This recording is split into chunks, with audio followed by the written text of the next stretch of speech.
kule likambagwisa nkhuni likambagwisa masimbe ukanagiria nta zinji akambagwisa marijolo omoyiwa akalijibanga. Eduardo Zinocasaka was a small-scale farmer in northern Mozambique 2 years ago when Vale, a Brazilian mining company, asked his family and 700 others to relocate to make way for a billion-dollar coal mine. Mugenda gulu mukana zabuni wewe kakasani ng'ombe kakasani poso 5 ano agora nikapasabona kubiri za kuti mwafuza nyumba zanu kuno kubizozo adalibasa dafuza nyumba oyitabwa kuno posa libasanka bote. Mozambique is one of the poorest countries in the world, struggling to shed a bitter colonial legacy and years of civil war. But money is now flowing in as foreign companies exploit vast deposits of coal and natural gas. But many here wonder if the promised bounty of progress is worth what many are forced to give up. A common question across many parts of Africa.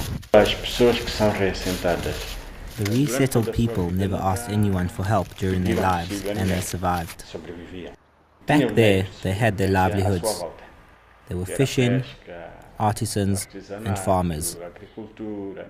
Now many have leaky houses, infertile farms, and are far from the families and the markets they left behind.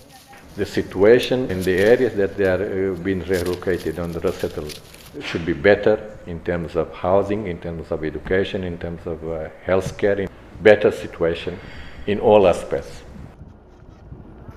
Discontent grew to anger, and in January, Zinocasaka and more than 500 other men, women, and children blocked the railway line Vale uses to transport coal from the mines to protest their conditions. When the police came, they started beating people and throwing tear gas. Everyone was scared.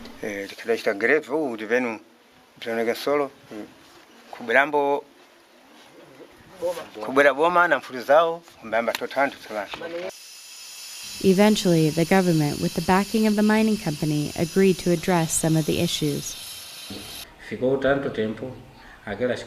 For so long, those houses had cracks, the roads were in ruins, people were suffering from hunger. Only after the protest did they start the rehabilitation.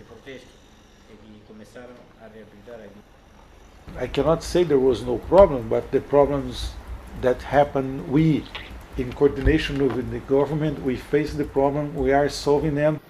With Vale at just 10% of their projected extraction capacity and a wealth of untapped coal resources in the region, growth in the coming years will likely impact more communities. Vale plans to begin construction this year on a $4 billion railway line expansion from their mine through southern Malawi. We will continue to see resettlements. Resettlements will become a way of life. Questions remain whether the government and companies like Vale will be able to avoid situations like Katema from repeating. The resettled people will need to keep the pressure on, otherwise I really doubt anything will happen. If they are passive or don't work together, these situations won't be resolved.